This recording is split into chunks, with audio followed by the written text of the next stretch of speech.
Swayam Prabha. Digital India. Educated India.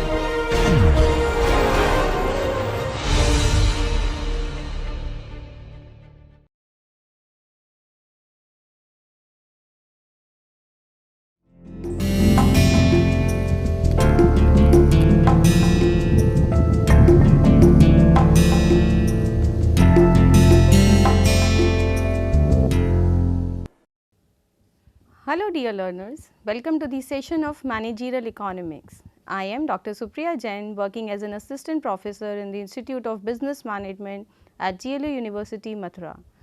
Let us talk about this lecture 1 of Managerial Economics. First we will talk about the topics what we are going to discuss in this session. The very first topic will help you to understand about economics, what economics is, what is the relative importance of studying economics, why do we need economics to study. So, all this we are going to start with. Secondly, we will talk about economic assumption. Economic assumptions are basically the assumptions which we need to make for study the relative concept of economics, because the concept, the theory, some laws are there which are based on certain assumption, and without making those assumptions we would not be able to apply those laws and theories. So, what are those basic assumptions that we will study? Thereafter we will talk about economic analysis. Here in this we are going to talk about micro and macro analysis, which is very important for us to understand, because economics is particularly divided into two broad areas, microeconomics and macroeconomics. Secondly, we will talk about short run and long run analysis. Third, we will discuss about partial and general equilibrium analysis. And lastly, here we are going to talk about positive and normative analysis. So, these are the four broad categories of analysis which we are going to understand in this economic analysis. Thereafter, we will talk about economic decisions. These are the decisions which help you to understand what to produce, when to produce, how to produce, are the economies used economically, is the economy growing or not. So, all these questions are going to be discussed here under the economic decisions. Thereafter, we will talk about managerial economics. Initially, we have taken the glimpse of economics. Now, we will talk about the subject matter of managerial economics. How are we going to apply the consideration of economics into the managerial aspect, so that we would be able to make a better decisions in the organization. Thereafter, we will talk about the relationship of managerial economics with decision sciences. Here you will be able to understand the applicable tools and analysis which are being applied into the economics for better decision making as well as forward planning. And lastly, in this we are going to talk about the concept of scarcity, which you can also understand this is the main problem for which we are talking about economics, right. Scarcity is one of the important reason to understand why we are studying about economics and how we can optimally utilize our resources. So, these are the contents which we are going to cover in our first lecture. Let us look at the learning objectives. What are you going to learn after this lecture? So, first of all, you are going to get the key economic concept. Like I said, you will get to know about the concept of scarcity, what is meant by rationality, as this is one of the economic assumption which we make into economics, and we will also talk about the equilibrium. Equilibrium is basically the state of balance. Then secondly, you will be able to understand the difference between the micro and macroeconomics. You will get to know the difference between positive and normative analysis, what is meant by the short period, what is the long run period considered in the economics, and we will also talk about partial and general equilibrium analysis. This particular lecture will help you to understand how decisions are made about what to produce, how to produce, and for whom to produce. Here in this you will be able to understand the definition of managerial economics, how do we define it, what are the different views which are being given by different authors for managerial economics, and its relative importance in managerial decision making. And lastly, in this we will be able to discuss the relationship between the managerial economics with the discipline and functional areas. So, these will be all learnings from this lecture. So, let us start the very first lecture where we are going to talk about economics. In the words of John Robinson, the purpose of studying economics is not to acquire a set of ready-made answers to economic questions, but to avoid being deceived by economists. So, basically with this what we are trying to tell is whatever we are going to study in economics is not going to give you any ready-made solutions to the problem. It is basically helping you to develop that analytical skills, right, which will help you to understand the concepts in a manner where you can understand how things happen. You will not be deceived by any person, means you will not believe them anyway whatever they are saying, but you will be able to understand them, analyze them, and then you will be able to apply them. So, that is the purpose of studying economics. So, let us move to the subject where we are going to understand what is economics, right, what economics is all about. Usually whenever we hear this term, we always see that it is related to demand and supply, or economics is related to money, how people earn money, how big business houses are making money, but the answer to this question is actually no, right. Economics is not just demand and supply, and here we not always talk about money. Economics is more than that, right. Economics is something which is important for every one of us. Every person in the economy needs to study economics, because it is the subject which help us to make choices, right. How we can utilize our limited resources in a manner we would be able to satisfy our maximum needs and wants. I will give you few example to make you understand the importance of studying economics. Even a small child who is having 100 rupees with him, right, he must be having different wishes. Maybe he want to buy a drawing book, he want to buy a toy, he want to eat an ice cream, but he can't do everything with the limited money he is having with him, right. So, he has to make a choice what he is going to purchase or what he is going to buy, and how he is going to distribute his money in the manner so that he would be able to satisfy his maximum need and want. A person who is doing a job, right, he received his first month's salary, right, he has to make a choice whether to buy a new mobile phone or to buy a laptop, right. So, both the things can't go simultaneously if the amount is limited. Okay. Even a housewife, right, even a housewife has to make a choice. If there is a water supply for 2 hours, so she has to make a choice whether to use this water right now for cleaning or for washing, or the different purposes for which we are using the water in the house. So, economics is something which is relevant to each and every one of us, because it is about the choices which we need to make and how optimally we are going to allocate our resources in the choices we are having or the alternatives we are having, so as to satisfy our maximum needs and wants. So, first of all what we are saying is economics is a branch of social science that studies how people interact with value, right. So, this is the example, the examples which I have given you will help you to understand how people are interacting with value and how are they behaving, because of the limited resources, and everything which we are buying has a value.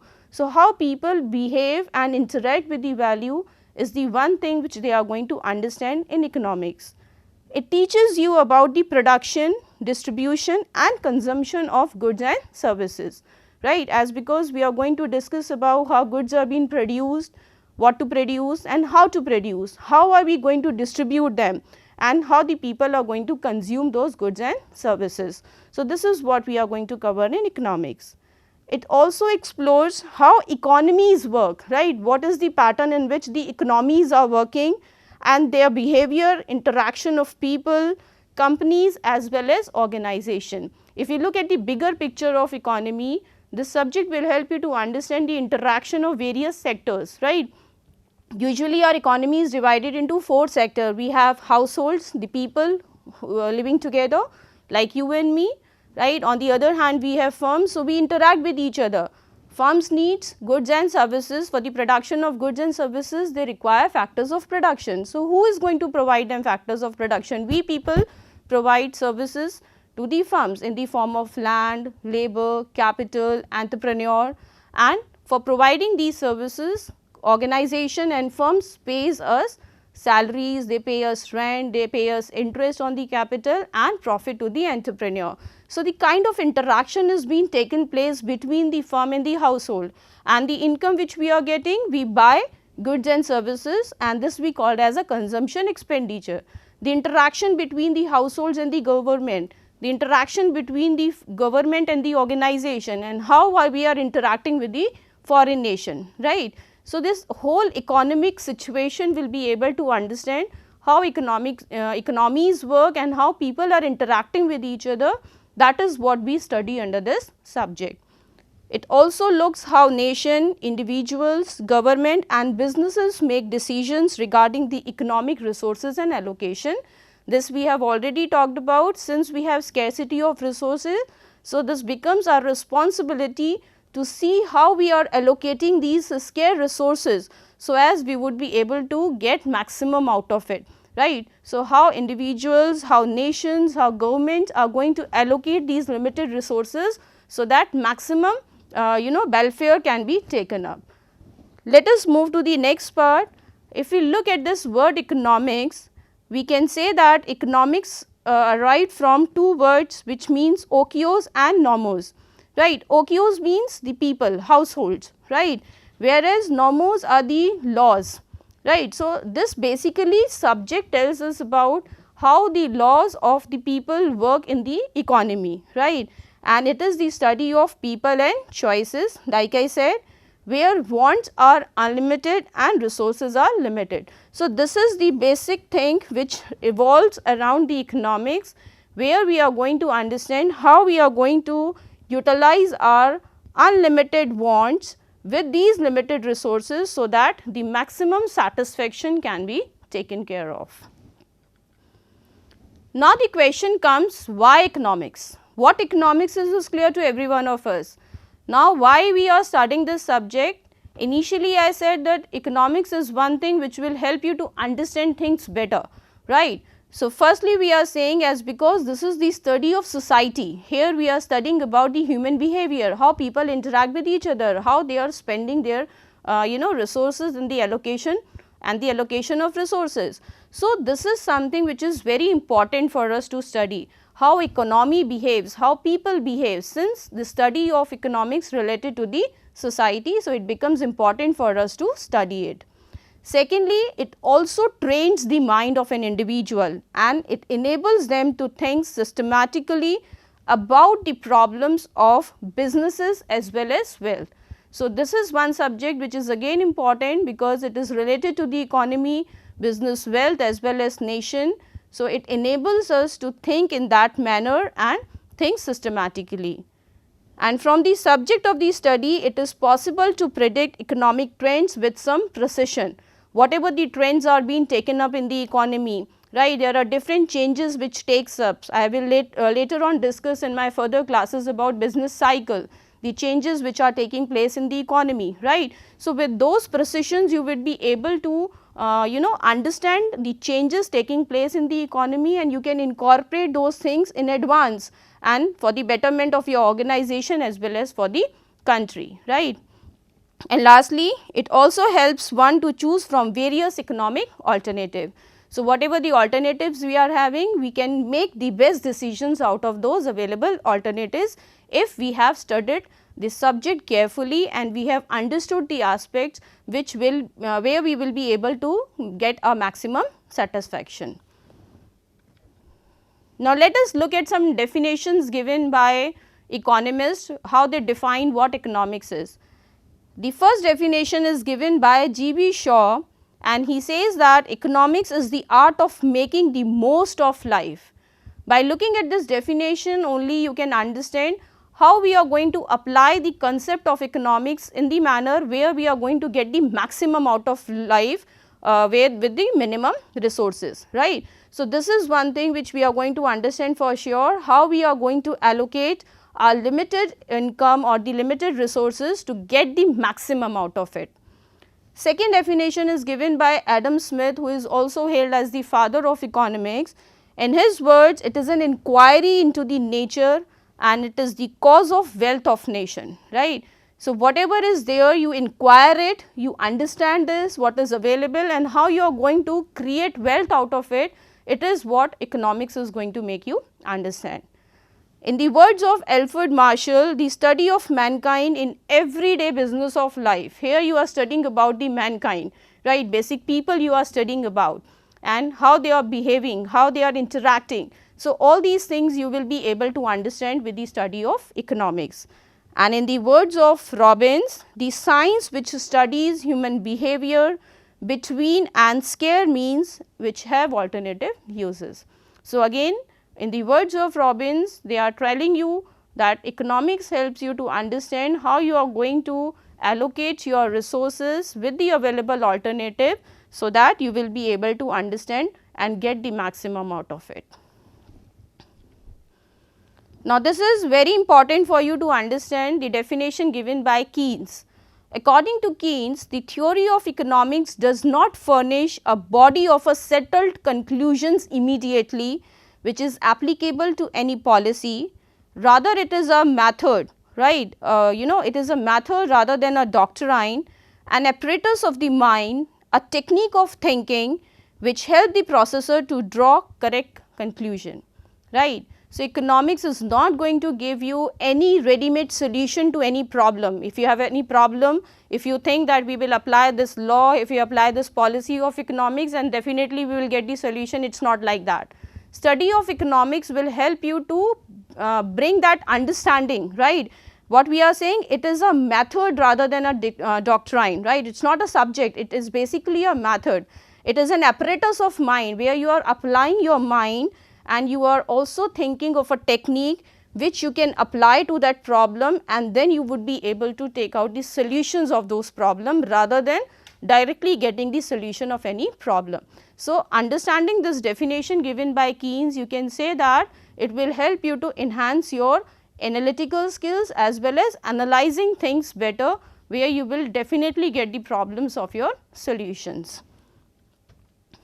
Now, let us talk about the economic assumption.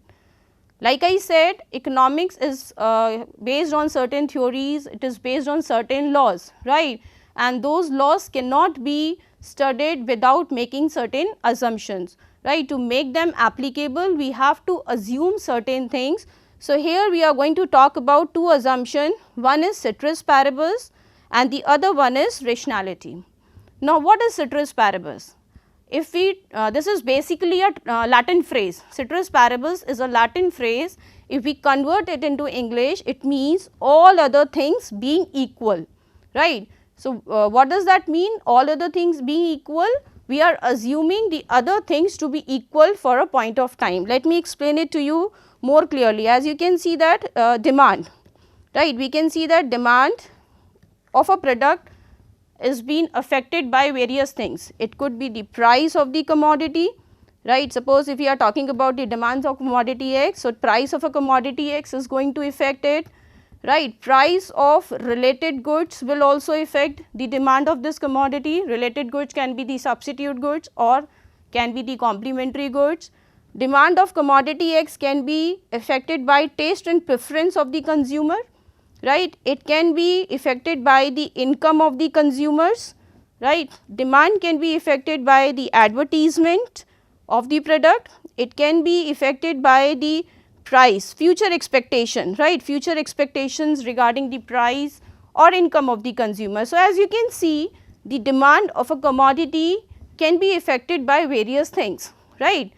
Now, my thing which I am going to explain you right now is about ceteris paribus. Suppose I want to understand the commodity X on the demand of the commodity X. What demand means what change has been taken place in the demand of a commodity X because of change in the price of commodity X. This is the only effect I want to study, right. Being demand is a dependent variable and all of these are the independent variables. So, what I need to assume in this situation? I need to assume this variable, this and this variable constant for a period of time. I am assuming this situation that as of now there is no change in the price of related goods, taste and preference of the consumer, income of the consumer, advertisement as well as the future expectations of the consumer. I have assumed them to be constant for a period of time and I am just studying the effect of price of commodity X on the demand of commodity X. So, that will be possible only if I assume other factors to be constant, right, which is also called as law of demand, right. Law of demand studies the change in the price of a commodity on the demand of a commodity, keeping other factors to be constant. So, this is one assumptions which we are making to the study of this law, which is called as ceteris paribus, right. I hope it is clear to every one of you. And the other one is rationality.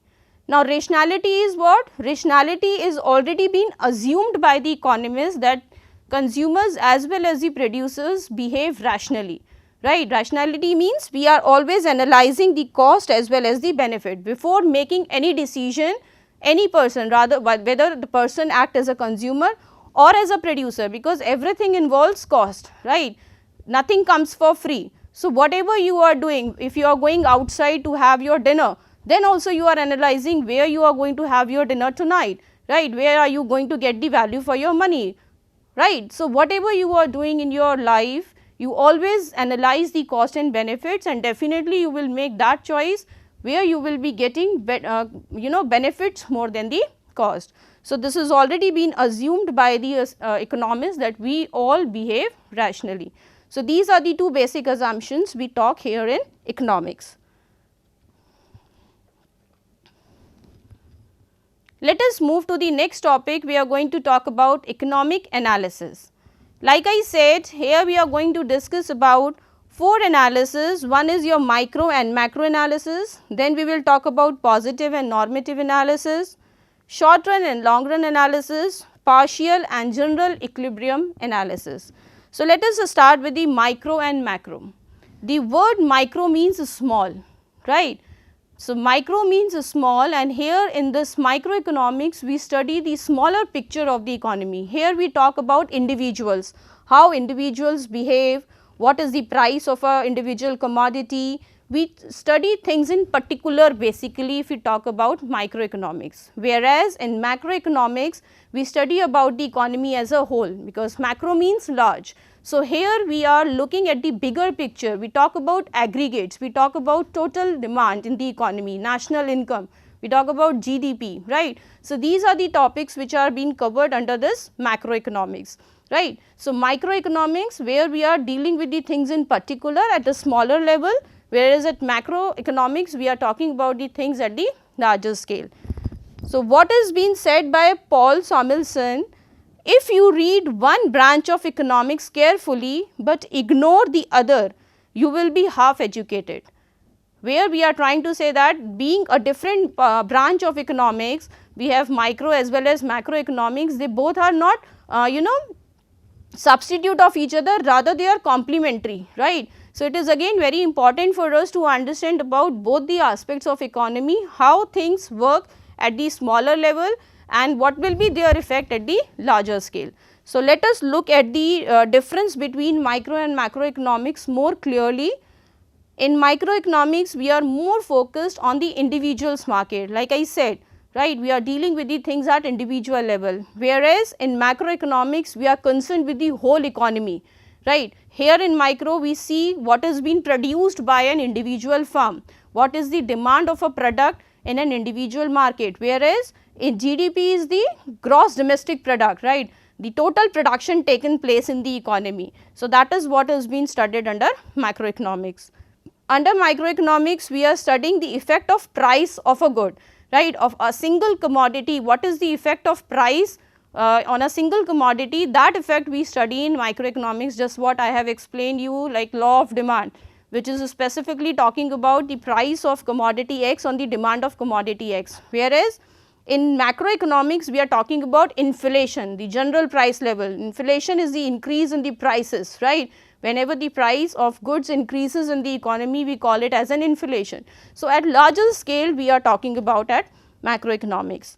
Here in microeconomics we are discussing the individual labor demand, what will be the demand of a labor market at individual level, whereas here we are concerned with the total employment and unemployment rate, right.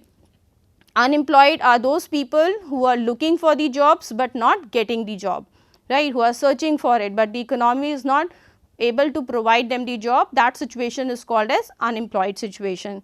Under the microeconomics, we are concerned with the individual consumer behavior, how individual consumer is behaving, whereas at macroeconomics, we are talking about the aggregate demand. The demand of all the people in the economy is being considered under macroeconomics.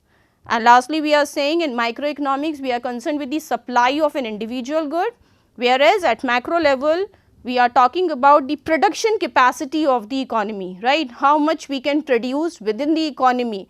So, that is being discussed under macroeconomics. So, let us move to the second part where we are going to discuss about positive and normative analysis.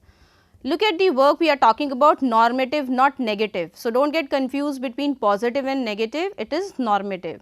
Now, what is positive analysis? Positive analysis is where we are going to understand the things what they are.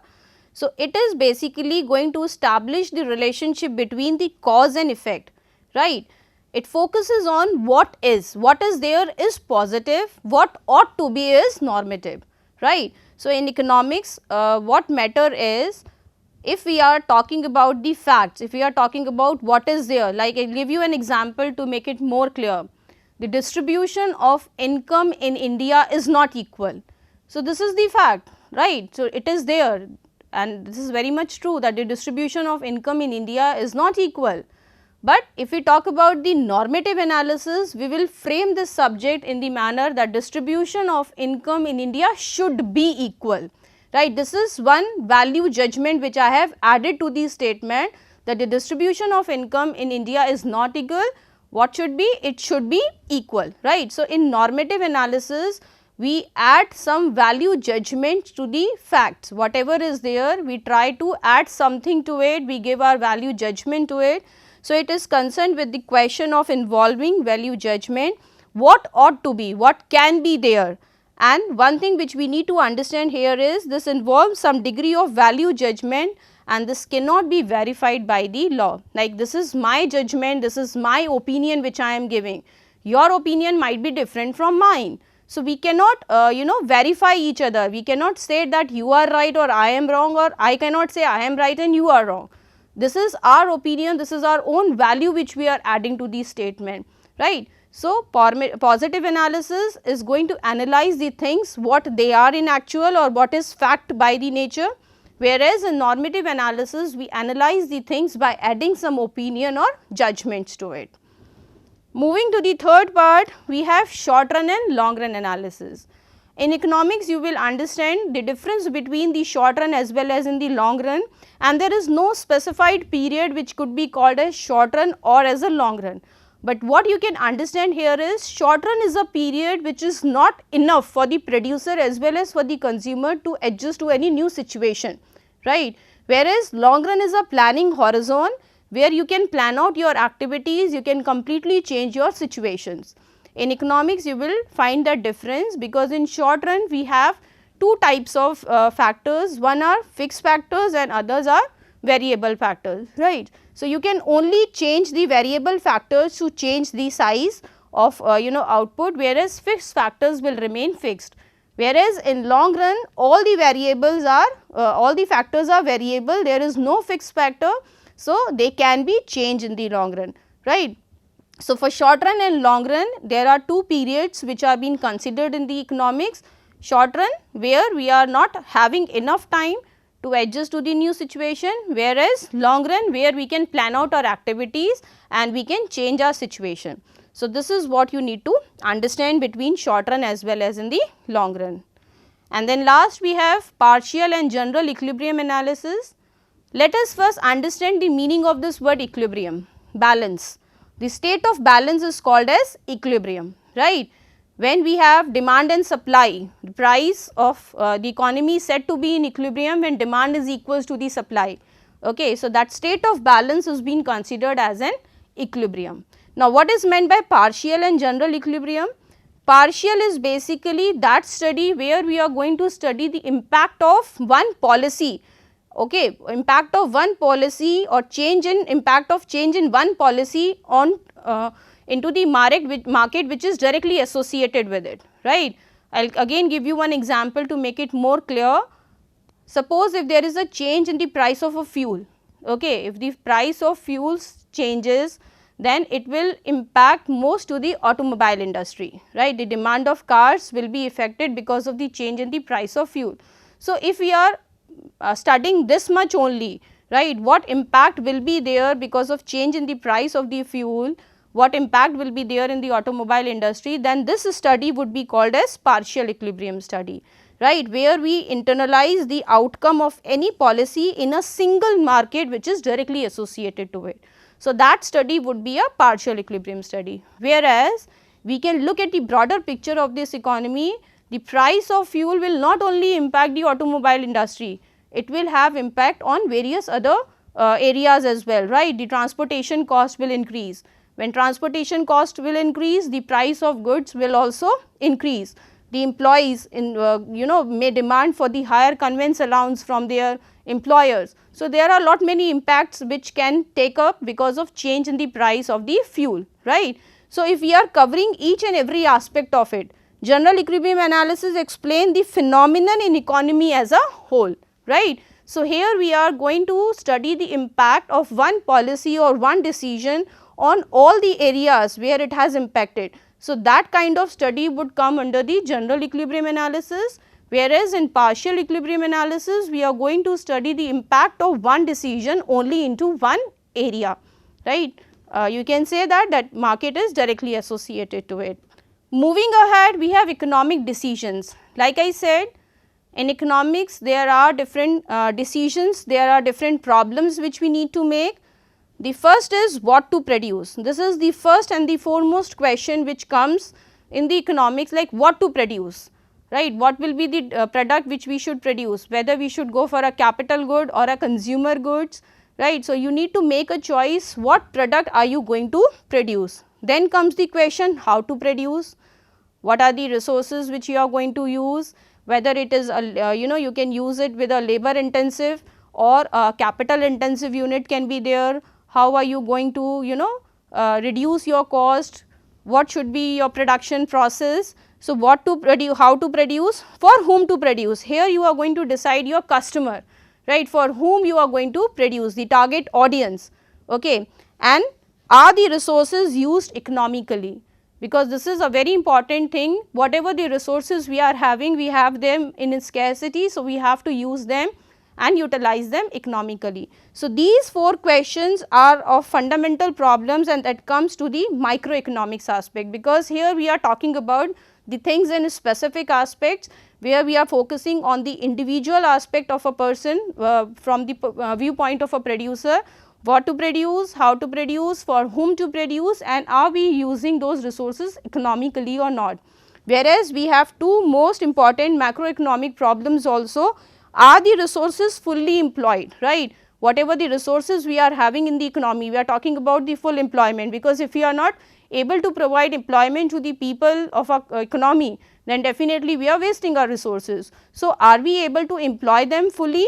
Is the economy growing, right, and applying those full employment to the people, are we able to get the growth for the economy or not, that we have to study, right. So, economy is growing or not, that is again a very important aspect to see, because whatever the efforts we are putting, if we are not able to get the growth for the economy, all those efforts will go waste, right. So, that has to be taken care of. So, these 2 are the macroeconomic problems, because we are focusing on the larger picture of the economy, whereas the other few other 4 questions are of micro nature, where we are talking about what to produce, how to produce, for whom to produce, and are we using those resources economically or not. So, these are your fundamental problems which comes under the economics, and economics helps you to provide the solutions of those problems. Now, let us talk about managerial economics. Since far we have studied about what is economics, what is the purpose of studying economics, what assumptions we make in economics. Now, we are going to study about managerial economics. Managerial economics is basically that part of economics where we are going to apply the economics tools and concepts to the management decision making. Management is what? Managerial. Managerial is basically the skill of a manager, right, how they are going to plan out their activities, like planning. If we talk about the managerial functions, what are managerial functions? Like planning, organizing, staffing, directing, controlling, leadership. These are all managerial functions. So, when we talk about managerial economics, we are applying the concepts of economics into the management for the better decision making as well as forward planning. So, managerial economics is a means to an end to managers in any business in terms of finding the most efficient way of allocating scarce organizational resources and reaching stated objective. So, what is the job of a manager? Job of a manager is to achieve the goal, to achieve the objective of the organization with the available resources. So, managerial economics will help you to allocate the available resources in a manner where you would be able to attain the stated objective of the organization. Managerial economics is a discipline that combines the economic theory with the managerial practice or management practice, right. So, you are applying the concept of economics into the management practices for better understanding of your businesses. The subject offer powerful tools and techniques for managerial policy making and integration of economic theory and tools of decision sciences which work successfully in optimal decision making in face of constraint. If there is any constraint, if there is any problem, you would be able to get the solution of this problem. Like I earlier said, economics helps you to increase your analytical skills, where you would be able to focus on your problem and you will be able to find out the best possible solution to that problem. And lastly, we are saying a study of managerial economics also enrich the analytical skills. It helps in logical structuring of the problem and it helps you to provide adequate solutions to the economic problem. So, this is what managerial economics is. Here are the few definitions given for managerial economics. The very first definition is given by Mansfield. In his words, managerial economics is concerned with the application of economic concepts and economic analysis to the problem of formulating rational decision making. So, you can apply the economic concepts, economic tools and techniques if you have a problem to get a solution.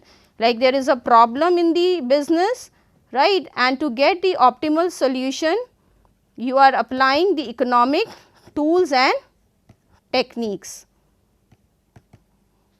right.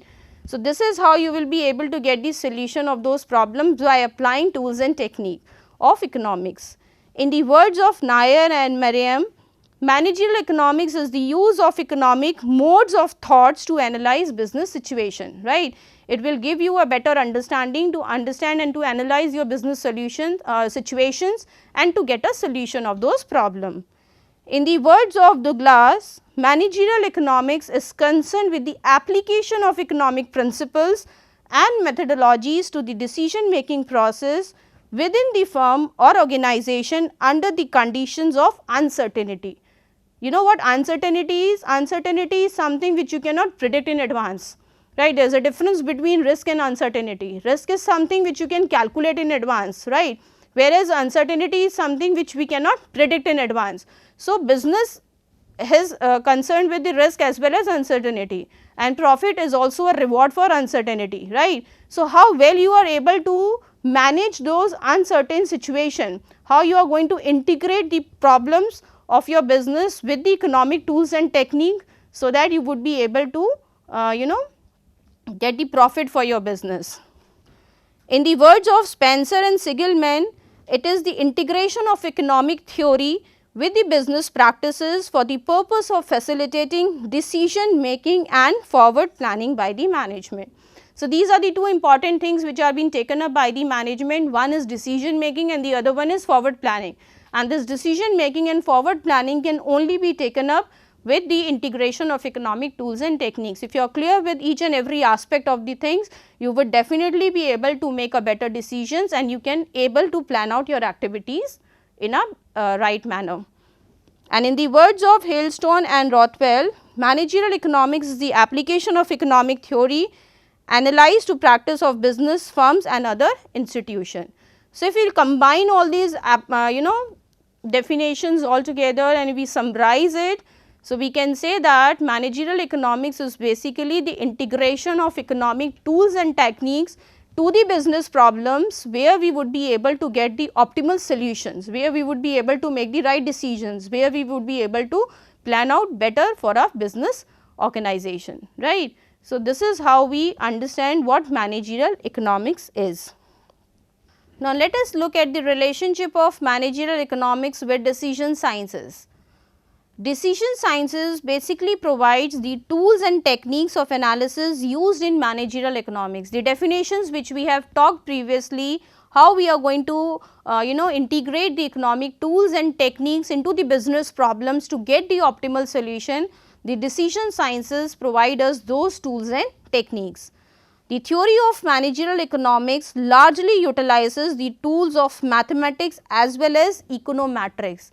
In many of the situations, we are applying those mathematicals and econometric situations, so as we would be able to understand the things better and to analyze them better, so get the solution of those problems.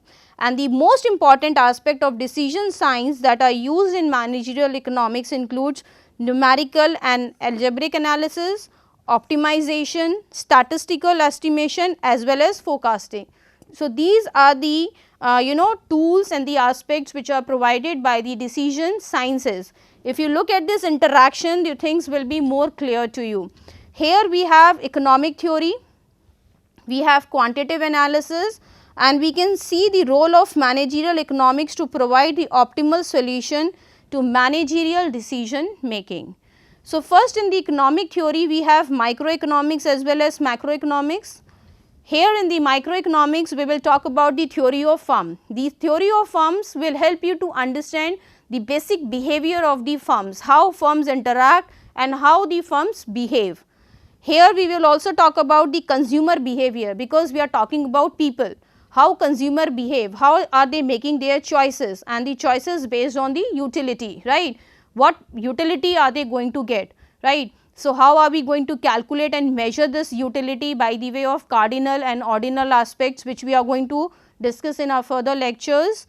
We will talk about cost and production theory, okay, what to produce and how to produce, how we are going to produce them, right, keeping the short run as well as long run consideration, about the cost theories, the different kind of cost which are being involved in the business decision making, right. So, all these things are being taken up. Then we will talk about the price theory, how we are going to keep up the prices for the commodity, price determination, because there are different strategies also to keep the different prices for the commodity, keeping into consideration the different market situations, right. Whereas, in macroeconomics, we will talk about national income, the total income of the economy, how do we calculate it, what is meant by GDP, GNP. GDP is your gross domestic product, GNP is your gross national product. Here we will also talk about per capita income, right, how we measure this national income. There are different ways of measuring this national income. It can be measured by the product or output method, income method or employment method. So, these are the different details which we are going to study under the heading of national income. And then we have business cycle, right. The business cycle is basically the cycle which keeps on going, right. Cycle is the word which keeps on going, right. When our economy is going up, the expansion is being taken place, right. What is the highest point, which is called as peak. Then there are certain situations when the economy is going down, which is called as contraction phase, and then we are at the situation of the lowest point, which is called as trough. So, how business cycle takes place, what is the nature of business cycle, right, and what is meant by these different phases. So, all these economic theories are being taken up for the consideration of micro as well as macroeconomics, and then we apply this quantitative analysis to those situations, right, where we analyze the things numerically as well as algebraically. We talk about optimization, because this is something which is very important, right. We are talking about the optimal solution, we are talking about the optimal allocation of our resources to get the maximum out of it. Then we also have the statistical estimation as well as forecasting, right. And then we have certain principles in economics which are being named as discounting and time value of money, right. Time value of money, as we all know, the value of money is decreasing day by day, right. What money worth yesterday was more than the money worth today, right. So, how are we going to apply this time value of money, and how we are going to understand this discounting principle for the better decision making, because if we are considering money in a same form, then our decisions will be wrong. We need to apply this, that money, value of money is decreasing day by day, right. So, all these principles help us to make out the right solutions to the problem. So, managerial economics is taking help of this economic theory as well as this quantitative analysis to the business problem, so that the solutions can be taken up and the better decisions making can be made in terms of quantity and quality of the products, in terms of price of the product, what should be the right price we should be keeping, right, how we are going to marketing, how we are going to keep this marketing management, how are we going to do this financial management, human resource management as well as research and development in the organization. So, these are the different functions which we perform in the organization. So, all these management can be done in a better way if we are applying economic theory as well as decision sciences, which provides us the quantitative analysis to the business problem for the better solutions to it, right.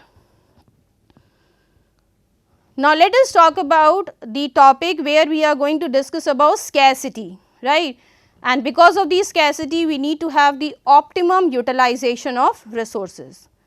If we simply say about scarcity, we can say that we can't have everything we want, okay. So, it is not that we want this and we can have everything of it. No, we can't have everything of it because there is a scarcity. And to understand the simple concept of scarcity, we can say that we have unlimited needs and wants and we have limited resources. So, the gap between these two situations is scarcity. So, if in a general terms we define scarcity is, this means that the desire of goods and services exceed the productive resources, and the productive resources are in the form of land, labor, capital, right, which are available to satisfy those resources. So, every society has limited resources. So, what we need to do is we need to use these limited resources in the manner to get the maximum satisfaction of it, but we can't have everything of what we want. So, every society must determine how to best use its scarce productive resources to produce goods and services. So, how we would be able to utilize them, right, so that maximum of goods and services can be produced for the maximum satisfaction, right. Now, to understand this concept of scarcity better, we have two type of scarcity. One is called as relative scarcity and the other one is called as absolute scarcity. Now, what is this relative scarcity? As we know that we have goods and services, right, which are available, which are to us, okay. So, if the demand of something not able to meet out the supply, right, then we have relative scarcity of it. Demand and supply, as we all know, if something is there, like natural resources are there like water, right, mineral water is there, right. So, we have mineral water, but if the demand of mineral water increases and we are not able to increase the supply, then we have a relative scarcity of it, okay. Like in the time of this COVID as well, right, we have vaccination available to us, but now everybody is demanding for the vaccination. So, all of a sudden the production of vaccination cannot be increased in the manner. So, there is a relative scarcity to it. Whenever there is a kind of a comparison we made between the demand and supply, we have this relative concept of scarcity. Whereas, absolute scarcity is the case where we cannot increase the supply. Like if I will give you an example of time, right, we have 24 hours in a day. So, this is an example of absolute scarcity, right, we cannot increase this time of a day, right, there will be 24 hours only, we can't decrease as well as we can't increase it. So, this is the example of absolute scarcity, right. So, let us move to the concept of optimal utilization of resources. This is something which is very important for you to understand, right. We have limited resources, we have unlimited wants, this you have already seen, and this gives a situation of scarcity, is a gap between the limited resources and the unlimited wants. Now, what we are going to focus on? We are going to focus on economizing problems, right. How are we going to economize these problems? How we are going to apply this situation where we would be able to satisfy our maximum needs and wants. So, there comes the situation of optimizing resources or utilizing them economically, right. So, what we can do with this, we have three things for which we can do is, the very first is to economizing this problem, one is the economic growth. So, one solution with us is to improve the economic growth. The more growth will be there, better resources will be there, better technology will be there, and better satisfaction of goods and better production of goods and services will also be there. So, to remove this scarcity problem, what one thing which we can do is, we can increase our production, right. We can increase the growth of the economy, so that we can have more of goods and services, one thing which we can be doing. The second is, we will talk about improve of use of available resources later on. Let us first talk about, so this is also one way to economize this problem. If you reduce your waste, you will demand them less, then definitely supply will be there, right. So, when demand will be less, you will be reducing your reducing your wastages, you are demanding less, then supply will be there and things will be better, but this is difficult to do, right. Reducing your demand or reducing the waste is not that easy to do. And then the third option which is available to us is to improve the use of available resources, right. So, to improve the use of available resources, we have four things which we can do is productive efficiency, allocative efficiency, equity and full employment. Now, what is meant by productive efficiency? Productive efficiency means producing efficiently, right, where you are using those ways or those methods of production where you would be able to minimize the cost, right. Efficiently means using or producing things in a way where the cost will be lesser, right. So, you are optimizing your resources or improving the use of available resources in the manner where you are producing effectively, producing the goods with those techniques, with those methods where the cost will be minimum. Second is allocative efficiency. Allocative efficiency is the situation where you are allocating the resources in a better way, right. I will give you one example to make it more clear, right. Allocative efficiency means you are producing what is being required, like steel. Steel is a resource, right. You can also make shoe, horses, horse shoe with that steel, and you can also use that steel for the production of car. Now, what is more allocative? Definitely the production of car is being required, right, because people are demanding more of cars rather than horse shoes, right. So, we need to allocate these resources in those particular goods and services which are in demand, like production of small cars or SUV. People are demanding more of SUVs these days, so it would be better to use these resources for the production of SUVs, right. So, how are we going to allocate our resources into the different production of goods and services? We need to understand that, right. If we are allocating them in the production of those goods and services which are not in demand, then definitely we are wasting those resources, right. So, this is again very important, whatever the resources we are having, we have to allocate them efficiently, right. Then we have equity.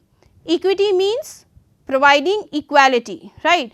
But providing equality does not mean that we provide income, same income to everybody. Definitely there will be a problem if you are providing same income to a doctor or to a caretaker of that hospital or maybe that clinic. So, that would not possible, but that equality means we are providing them the equal opportunities, we are providing them the equal resources in terms where they would be able to satisfy themselves, right. And then we talk about the full employment.